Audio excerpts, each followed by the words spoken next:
भाइयों और बहनों, दर्शकगण, श्रोतागण, पुनरुत्थान कार्यक्रम एक ऐसा कार्यक्रम है जिसमें प्रतिदिन नए नए विषय बताए जाते हैं। और वो विषय ऐसे होते हैं जो समग्र चीजों का अवलोकन करते हैं, चाहे हमारे जीवन से संबंधित हो, चाहे हमारे समाज से संबंधित हो, चाहे हमारे देश से संबंधित हो, चाहे विश्व से संबंधित हो, चाहे मानवता से संबंधित हो, चाहे कृषि से संबंधित हो, चाहे पर्यावरण से संबंधित हो, चाहे कॉस्मोस से संबंधित हो।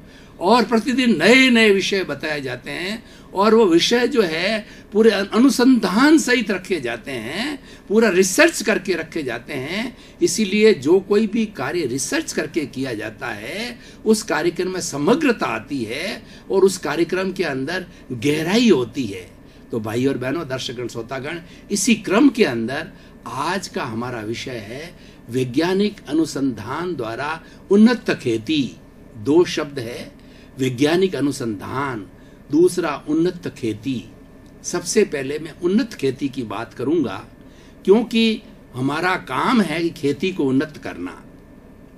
मैं आपको पुरानी हिस्ट्री बताऊं तो जब कृषि युग आया तो उस युग के अंदर जो कृषि करने वाले हमारे अन्नदाता किसान लोग हुआ करते थे, वो बैलों के माध्यम से, ऊंट के माध्यम से, अन्य पशुओं के माध्यम से जो है पीछे जो हल लगा करके और हल के ऊपर जो है बीज डाल करके और एक एक बीज गिरता जाता था और नीचे जो उसका प्लो होता था जो कि तीखा होता था, उसके द्वारा जो है वो जमीन का जो है वो लेवलिंग होती जाती थी और वो बीज गिरते जाते थे।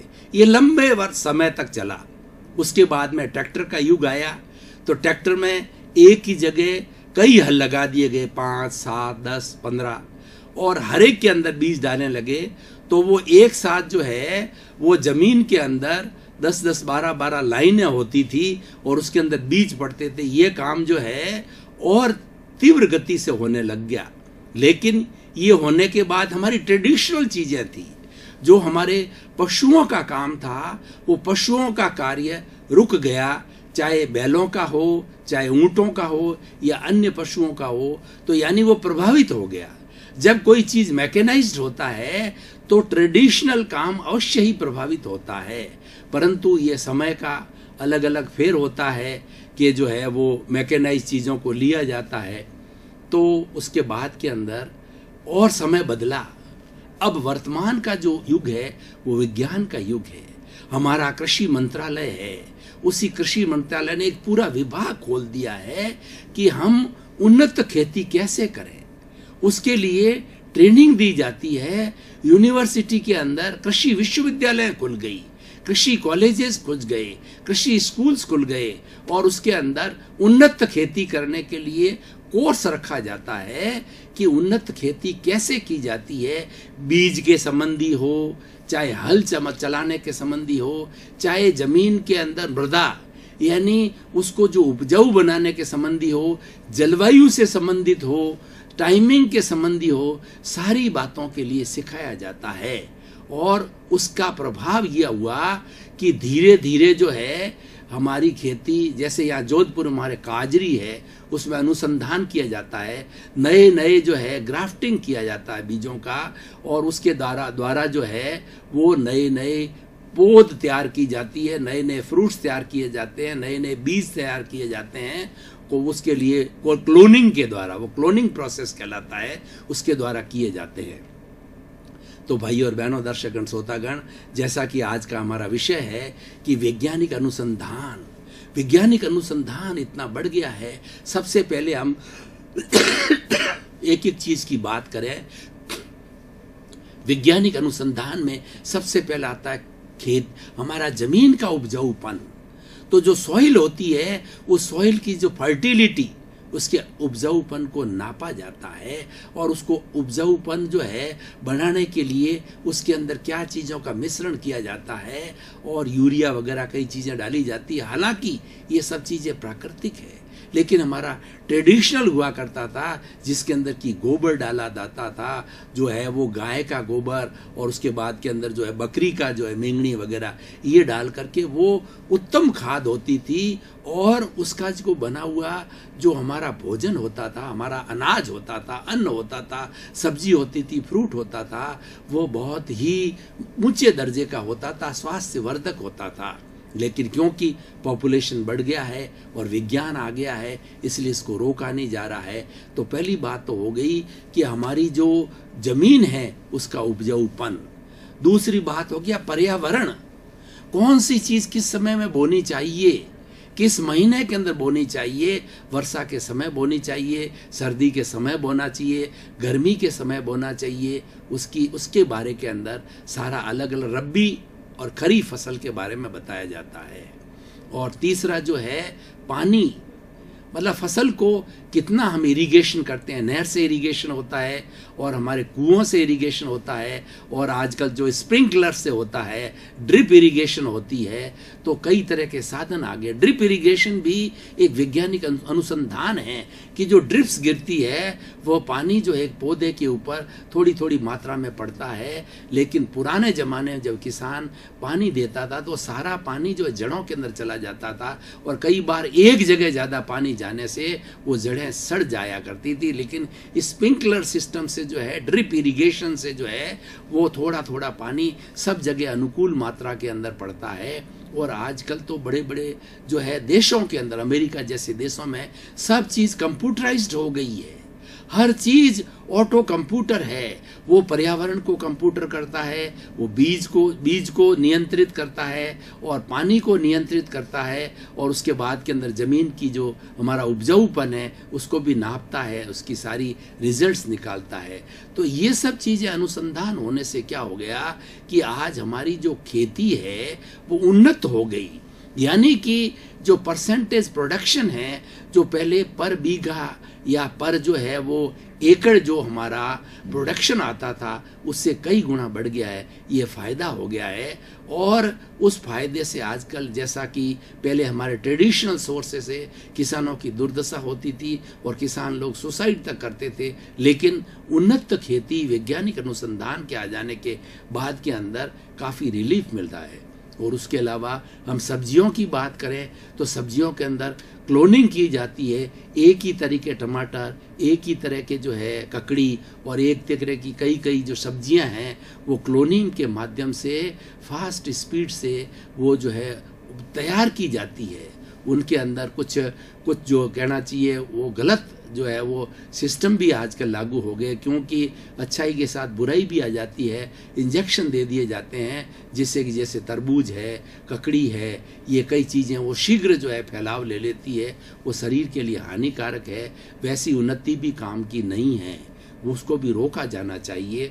तो इस तरीके से सही मायने के अंदर अच्छा बीज की बात करें तो उन्नत बीज का जो है आज बहुत बड़ा परीक्षण किया गया है कि बीज पहले तो क्या होता था कि जो किसान होता था बाजार के अंदर जैसी चीज मिलती थी वैसा खरीद करके वो बो देता था, लेकिन आजकल शंकर बाजरा और कई तरह के बीज की हाइब्रिड के जो है बीज आते हैं, तो उस बीज से क्या होता है कि हमारी फसल का प्रोडक्शन जो average rate of the production है वह बढ़ जाता है और बढ़ करके जो है और अच्छी फसल को तैयार करता है। तो भाई और बहनों, दर्शकगण, श्रोतागण, ये आजकल वैज्ञानिक अनुसंधान से जो है वो हमें बहुत फायदा हुआ है, हमारी कृषि के अंदर बहुत उन्नति हुई है। लेकिन इसके मैं कुछ ड्रॉबैक्स भी आपको बताना चाहता हूँ, इसके नुकसान भी बताना चाहता हूँ। पहले ट्रेडिशनल खेती होती थी तो उसके अंदर जो खाद काम ली जाती थी वो खाद जो है रियल खाद होती थी और वो स्वास्थ्यवर्धक होती थी, लेकिन आजकल यूरिया वगैरह प्रोडक्शन बढ़ाने के लिए वो शरीर के लिए हानिकारक है। कई तरह के जो है वो कई तरह की दवाएं छिड़की जाती है, वो दवाएं भी हमारे स्वास्थ्य के लिए बहुत हानिकारक है। और आज जितनी बीमारियां बढ़ रही है उस बीमारियों के अंदर सबसे बड़ा कारण है कि ये सब्जियों के अंदर और फ्रूट्स के अंदर जो है इंजेक्शन दिया जाना और उसके साथ साथ दवाइयों का छिड़का जाना, ये हमारे लिए बहुत बड़ा घातक सिद्ध हो रहा है। तो भाई और बहनों, दर्शकगण, श्रोतागण, इस ऐसी उन्नति को रोका जाना चाहिए। ये उन्नति हमारे काम की नहीं है कि जो उन्नति व्यक्ति के स्वास्थ्य के साथ खिलवाड़ करे वो उन्नति नहीं है। जो व्यक्ति को अच्छा बनाए, प्रसन्न बनाए, स्वस्थ बनाए, वह उन्नति कहलाती है। उन्नति हम किसको कहते हैं? क्या हम जो है केवल प्रोडक्शन बढ़ाने को, चाहे लोग मरते रहें, चाहे लोगों का स्वास्थ्य बिगड़ते रहें, उसको उन्नति करें, तो ये कभी भी टॉलरेट नहीं किया जाएगा। और आजकल ऐसा हो रहा है, सरकार को इसके ऊपर कड़ी पाबंदी करनी चाहिए कि बहुत से किसान लोग जो है अपने लोभ लालच के लिए ये चीज़ें जो है वो यूज़ कर रहे हैं। यूरिया का जो है और इंजेक्शन देने का है, दवाइयों का छिड़कना बहुत ज़्यादा एक्सेसिव रेट के अंदर हो रहा है। अब आदमी कहाँ कहाँ तक बचे? आज सारा पर्यावरण जो है पॉल्यूटेड हो रहा है। ये सारी सृष्टि है पंचभूतात्मक है, पृथ्वी, जल, अग्नि, वायु और आकाश।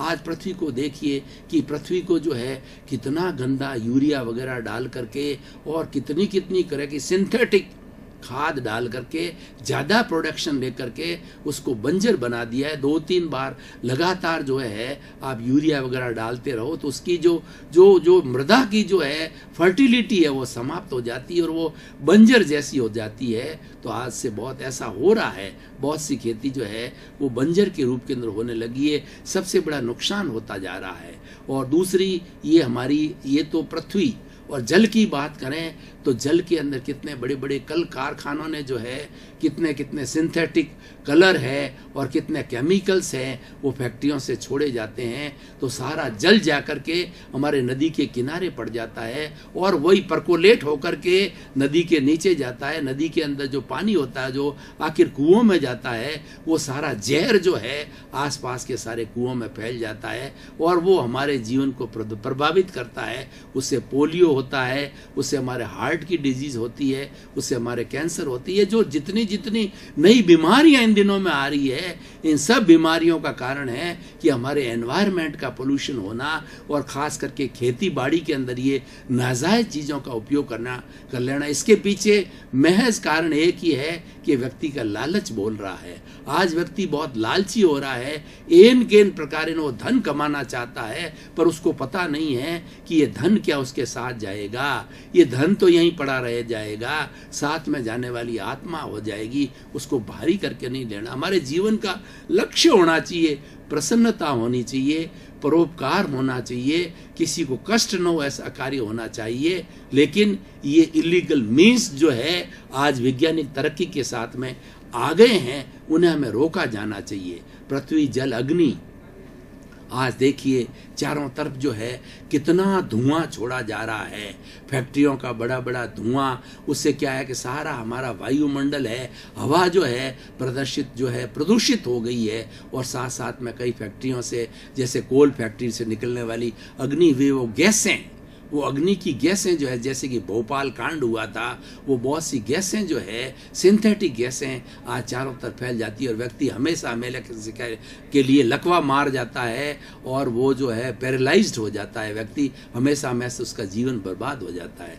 तो भाई और बहनों, दर्शकगण, श्रोतागण, आज आकाश कितना पॉल्यूटेड हो रहा है। आज व्यक्ति स्वस्थ रहना चाहता है, लेकिन स्वस्थ कहाँ से रहें? उसको अच्छी हवा प्राणवायु लेने के लिए नहीं मिल रही है और शुद्ध पीने के लिए पानी नहीं मिल रहा है, शुद्ध जो है वो सब्जियां नहीं मिल रही है और शुद्ध जो है फल फ्रूट नहीं मिल रहे हैं, अनाज नहीं मिल रहा है। चारों तरफ जिधर ही देखें तो पॉल्यूशन पॉल्यूशन पॉल्यूशन हो रहा है। और उसके अलावा सबसे बड़ा पॉल्यूशन हमारे नकारात्मक जो है वो हमारी सोच का है। उस नकारात्मक सोच से जो है आज आप अखबार को उठा करके देखिए, अखबार के अंदर क्या चल रहा है। स्टार्ट से एंड तक देखें तो कितने कितने अपराध हो रहे हैं। किसी बेचारे शव को जो है जला दिया जाता है और उसके बाद के अंदर जो है हमारी बहनों के साथ में, बेटियों के साथ में किस तरीके से बुरा व्यवहार किया जा रहा है। मतलब हमारी सारी पार्श्विक प्रवृत्ति हो गई है, हम जो है दानव बनते जा रहे हैं। तो ये सभ्यता किस काम की? ये वैज्ञानिक अनुसंधान क्या काम का? हम वैज्ञानिकता को बुरा नहीं मानते हैं, लेकिन वैज्ञानिकता जो है हमें खुशहाली देने वाली होनी चाहिए, हमें आनंद देने वाली होनी चाहिए, हमें प्रसन्नता देनी होनी चाहिए। क्योंकि हमने मनुष्य जीवन के अंदर जन्म लिया है तो हमारा मुख्य उद्देश्य है happiness, pleasure, peace, prosperity, health, happiness और हार्मोनी, ये हमारे जीवन के उद्देश्य है। और ये उद्देश्य तब आएंगे कि हमें पर्यावरण से सब चीज़ अच्छी मिलेगी। तो मैं बात कर रहा था कि वैज्ञानिक अनुसंधान द्वारा हमारी उन्नत खेती बहुत अच्छी बात है, हम कर रहे हैं और होना भी चाहिए। लेकिन इसमें जो बैड मीन्स आ गए हैं, बैड मीन्स आने का कारण वैज्ञानिकता बुरी नहीं है, जो उन्नत खेती की जा रही है वो बुरी नहीं है, लेकिन बैड मीन्स जो आ गए हैं वो व्यक्ति के लोभ के कारण आ गए हैं। उसको सरकार को ऐसे लोगों को रोका ना जाना चाहिए, दंडित किया जाता है। जो कि व्यक्ति के स्वास्थ्य के साथ खिलवाड़ करता है उसको दंडित किया जाना चाहिए। मैं आपको एक अभी किस्सा जो है कनाडा का किस्सा बताता हूँ। एक भारतीय व्यक्ति जो है किसी कनाडा की डेयरी के अंदर जो है वो कार्य कर रहा था, तो उसको डेयरी के कुछ जो है उत्पादन दूध का कम हो रहा था, तो मालिक को बड़ी कष्ट हो रही थी। तो मालिक का उस व्यक्ति जो इंडियन था उससे वार्तालाप हुआ कि इस तरीके से हमें अभी पोसा नहीं रहा है, थोड़ा नुकसान जा रहा है। तो उसने व्यक्ति ने तुरंत ही सुझाव दे दिया कि आप दूध के साथ पानी मिला दीजिए। तो उसने पिस्तौल निकाली और पिस्तौल निकाल के कहा कि आज से तो आपने बोल दिया है, मैं तुम्हें जो है बर्दाश्त कर रहा हूँ, मैं तुम्हें क्षमा कर रहा हूँ। आइंदा से तुमने अगर मेरे किसी भी देश के व्यक्ति का स्वास्थ्य बिगड़े, किसी को धोखा हो, ऐसी बात कही तो मैं तुम्हें जिंदा नहीं छोड़ूंगा। ऐसा उन लोगों का बड़ा मॉरल है। तो भाइयों और बहनों, हमें किसी के जीवन के साथ खिलवाड़ नहीं करना चाहिए। उस स्वार्थ की पूर्ति करने से क्या होगा, वो स्वार्थ हमारे को हर वक्त कसोटता रहेगा और हमारे मन के अंदर एक डर बना रहेगा, भय बना रहेगा और एक संकोच बना रहेगा कि हम ऐसे गलत कार्य कर रहे हैं। तो भाई और बहनों, दर्शकगण, श्रोतागण, विषय बहुत सुंदर है। हमें विज्ञान की उन्नति को अपनाना है, अपना करके हमें खेती बाड़ी को उन्नत करना है और साथ साथ में ध्यान रखना है, गांव के लोगों को भी ध्यान रखना है, शहर के लोगों को भी ध्यान रखना है, सभी सरकारों को भी ध्यान रखना है कि हमें ऐसे लोग, कुछ ही लोग होते हैं, सारे लोग नहीं होते हैं, 1-2% लोग होते हैं जो लोभी लोग हैं, उनको चेकआउट किया जाना चाहिए और ऐसे अपराधियों लोगों को कड़ी से कड़ी सजा देनी चाहिए जो कि ऐसा कार्य करते हैं। कोल्ड स्टोरेज का देखिए कि आज हर जो है समय के अंदर हर फसल मिल जाती है, जबकि फसल का जो है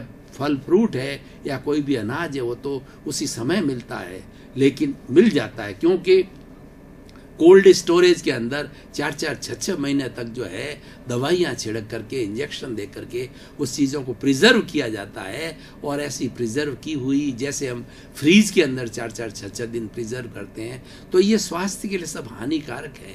ये अप्राकृतिक चीज़ें हैं। हमें प्राकृतिकता की ओर से हट करके प्राकृतिक बनना है। और प्राकृतिक व्यक्ति होगा वो ईमानदार व्यक्ति होगा, वो व्यक्ति किसी को कष्ट नहीं देगा, किसी के साथ में बुराई नहीं करेगा और किसी का शोषण नहीं करेगा। तो हमें ऐसे व्यक्ति का निर्माण करना है। तो भाइयों और बहनों, दर्शकगण, श्रोतागण, मैं जो है निष्कर्ष की भाषा में बात करूं और आज के इस विषय के जो है वो उसके ऊपर जो है मैं जो है वो रिसर्च के बारे में बात करूं, तो सबसे बड़ी बात यह है कि आज का विषय बहुत सुंदर है, ये अपनाया जाना चाहिए, ये गांवों में अपनाई जानी चाहिए, शहरों में अपनाई जानी चाहिए, परंतु इसके साथ साथ में जो जितनी बुराइयां आ गई है उसको रोका जाना चाहिए। दर्शकगण, श्रोतागण, भाई और बहनों, आपका बहुत बहुत धन्यवाद। पुनरुत्थान कार्यक्रम को आप बराबर नियमित रूप से देख रहे हो, इसलिए पुनरुत्थान कार्यक्रम टॉक ऑफ द टाउन मिल रहा है। चैनल 24 के पास के अंदर फीडबैक आ रहा है। आपके प्रति बहुत धन्यवाद, साधुवाद, कृतज्ञता और आपका जीवन आनंदमय हो, सफलमय हो, सुखमय हो। आपके प्रति शुभकामना।